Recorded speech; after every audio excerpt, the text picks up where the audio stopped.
السلام علیکم ورحمۃ اللہ تعالی وبرکاتہ۔ عزیز ناظرین، امید ہے کہ آپ لوگ خیر و عافیت سے ہوں گے۔ مولا کریم آپ لوگوں کو شاد و آباد رکھے۔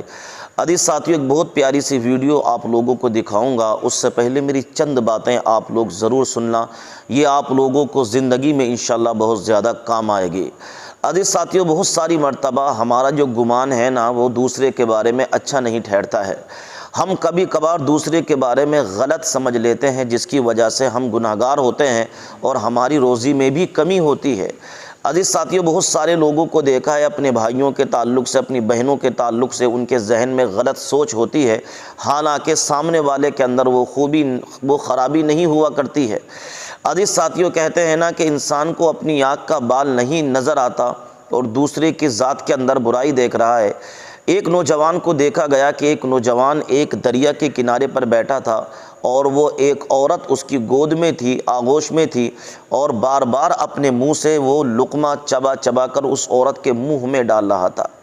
ایک اللہ والے اس منظر کو دیکھ رہے تھے، انہوں نے اپنے ذہن میں یہ گمان کیا کہ یہ جو نوجوان ہے، یہ اس عورت کے ساتھ جو ہے یہ غلط ارادے سے آیا ہوا ہے۔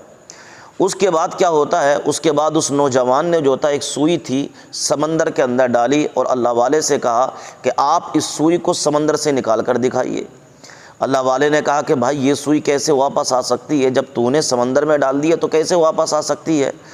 اس کے بعد اس نوجوان نے سمندر کی طرف اشارہ کیا تو مچھلی اپنی چونچ میں اس سوئی کو لیے چلی آ رہی تھی اور اس نوجوان کو دے دی۔ یہ معاملہ دیکھ کر اللہ والے حیرت میں پڑ گئے، بھائی میں تو اس نوجوان کو کچھ اور سمجھ رہا تھا، مگر یہ تو کچھ اور ہے۔ کہنے لگے بھائی یہ بتا تیری اندر یہ خاصیت اور یہ کمال آیا کہاں سے؟ تو اس نوجوان نے کہا کہ مولانا، اس نے کہا کہ پہلے تو اپنی سوچ کو سنبھالیے، آپ نے جو میرے بارے میں سوچا ہے نا وہ غلط سوچا ہے، اس لیے کہ یہ جو میرے جو آغوش میں جو لیٹی تھی اور جس کو میں منہ سے لقمہ چبا چبا کر کھلا رہا تھا، یہ کوئی عام عورت نہیں ہے، بلکہ یہ میری ماں ہے، یہ میری ماں ہے، اور میری ماں ایسی کمزور ہو چکی ہے کہ یہ صحیح طریقے سے روٹی نہیں چبا سکتی، تو میں اپنے منہ سے روٹی چبا چبا کر اس کے منہ میں، اپنی ماں کے منہ میں ڈال رہا ہوں۔ یہ میری ماں کی دعا کا اور خدمت کا اثر ہے کہ اللہ تبارک و تعالیٰ نے مجھے یہ مقام و مرتبہ عطا فرمایا ہے کہ میں اگر سمندر کی طرف بھی اشارہ کرتا ہوں تو مچھلیاں میرے لیے آ جایا کرتی ہیں۔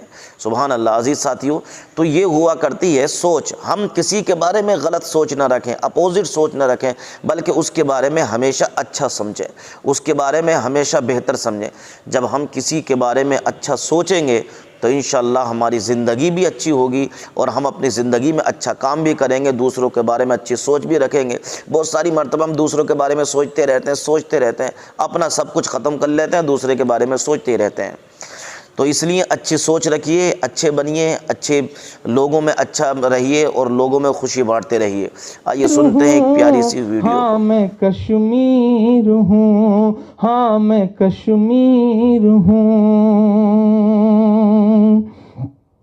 میرے بچے بلکھتے رہے بھوک سے، میرے بچے بلکھتے رہے بھوک سے، یہ ہوا ہے سیاست کی چوک سے، یہ ہوا ہے سیاست کی چوک سے، روٹیاں مانگنے پر ملی گولیاں،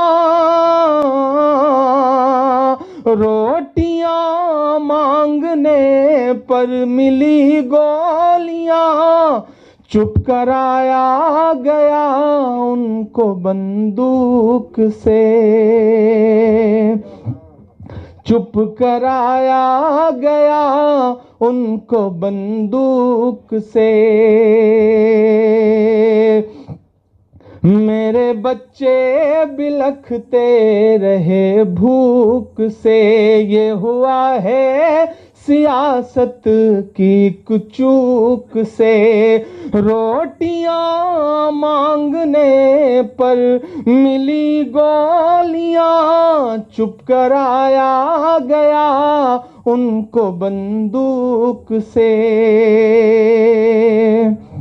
2 مہینے سے زیادہ کا وقت گزر چکا ہے. بڑی ڈراؤنی سی خبریں ہیں, ہم تک بھی ہیں, آپ تک بھی ہیں. میں کبھی کبھی سوچتا ہوں کہ کوئی اتنا ظالم کیسے ہو سکتا ہے. میں کشمیر کی طرف سے یہ 2 مصرے پڑھتا ہوں اور سچے ہیں, بڑے سچے مصرے ہیں. میں پڑھتا ہوں اور دعائیں مانگتا ہوں آپ سے. چپ کرایا گیا ان کو بندوق سے, نہ کہانی ہوں نہ کوئی قصہ ہوں میں, نہ کہانی ہوں نہ کوئی قصہ ہوں میں, میرے بھارت تیرا ایک حصہ ہوں میں.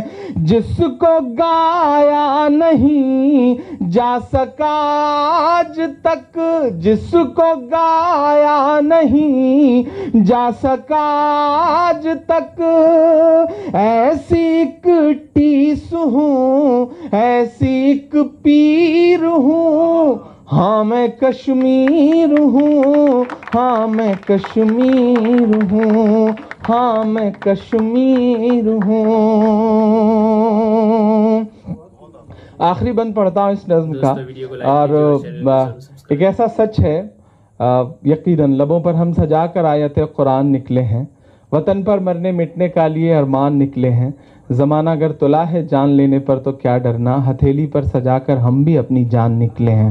میں پڑھتا ہوں یہ بند, اور سچا لگے تو مجھے دعاؤں سے نوازیے گا کہ یوں میرے حوصلے آزمائے گئے, میری سانسوں پہ پہرے بٹھائے گئے, یوں میرے